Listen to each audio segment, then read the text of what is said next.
Subscribe to our YouTube channel and press the bell icon to get the latest updates. In some non-corona developments today, there's been a series of interesting findings this week from NASA's Dawn mission, which is currently retired but in orbit around the dwarf planet Ceres. Ceres is the only dwarf planet within the orbit of Neptune, and it is in the asteroid belt. It's the largest asteroid, but it still cannot be seen with the naked eye.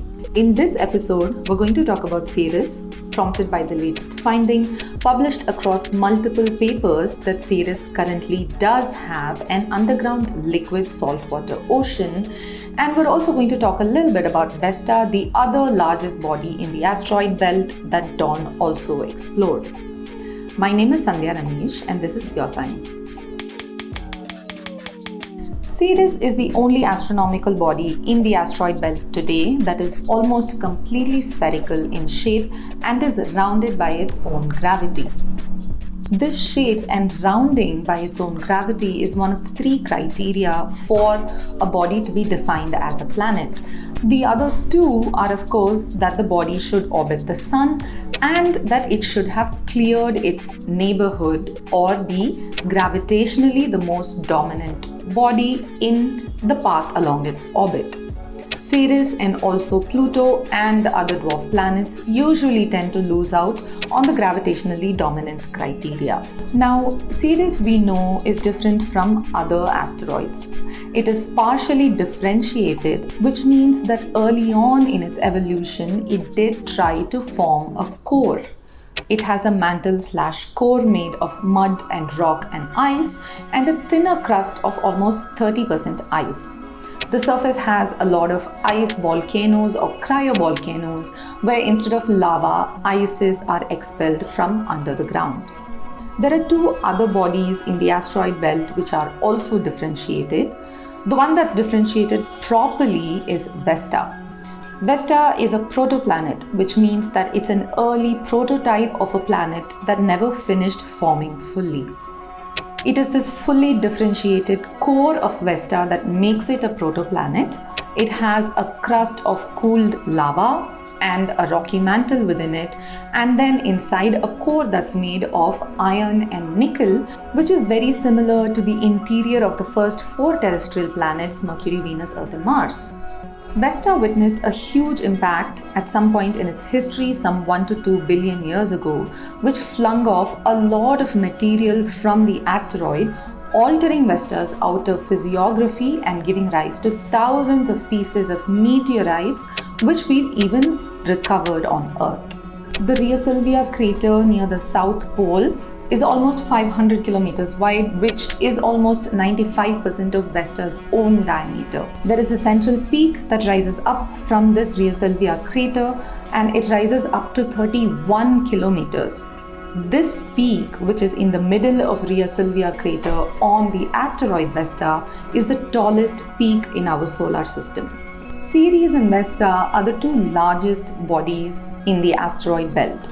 The third and the last partially differentiated asteroid is Pallas. In 2007, NASA launched the Dawn mission. The mission's objective was to study the two largest bodies in the asteroid belt to understand the formation and evolution of rocky planets. The mission planned to study both Vesta and then Ceres, as both were considered to be physically contrasting bodies that formed in different parts of the early solar system. Vesta was well on its way to evolving into a rocky planet and was rocky and dry. Ceres, on the other hand, was very primitive in structure and was cold and wet. So the contrasting characteristics of these two bodies are meant to give good insight into the formation of rocky bodies and figuring out the conditions under which they hold water.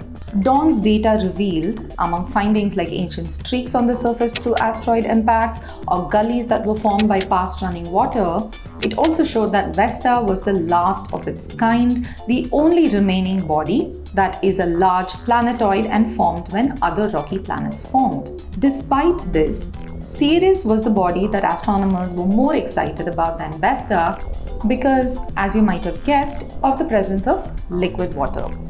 Dawn studied Vesta from 2011 to 2012 for 14 months before flying off towards Ceres. It then entered Ceres orbit in 2015. Towards the end of its mission around Ceres, Dawn lowered itself into a 35-kilometer high orbit and imaged the dwarf planet. It made a series of close overhead passes over the 92-kilometer wide Ocketer crater. Images of the crater have previously showed flecks of white which were thought to be salt or snow or minerals at various times, and these were found on the surface of the dwarf planet. Scientists had earlier understood that the bright areas were composed of sodium carbonate, which likely came from liquid that seeped upwards to the surface and evaporated. However, the source for this liquid had not been determined. Data obtained from the last few months of Dawn's operation from the 35-kilometer orbit has revealed that the minerals contain hydrohalite, which are salt molecules that are cocooned in water molecules. This is the first time that hydrohalite has been discovered outside of Earth. Hydrohalite dehydrates in less than 100 years if it's not touched and left undisturbed.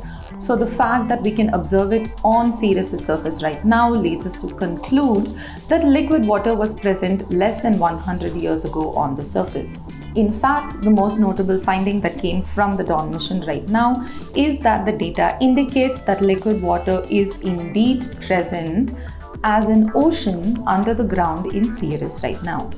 European and American scientists processed Dawn data to determine that there is what they describe as an extensive reservoir or ocean of salt water underneath the dwarf planet's surface. The scientists estimate this brine reservoir to be about 40 kilometers deep and hundreds of kilometers wide. Ceres itself is about 950 kilometers wide.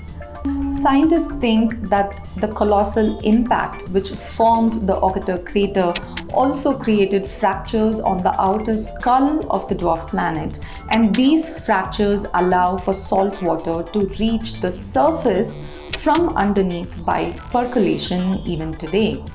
The team has also concluded that Ceres is geologically active, currently enabling the seeping of liquid from underneath the dwarf planet to the surface. These findings are important because they once again add to our database of both understanding of solar system bodies as well as to our maps of liquid water in the solar system, thus enabling us to understand habitability better in the solar system. In 2018, NASA announced that the Dawn mission had finally run out of its hydrazine fuel and the mission ended.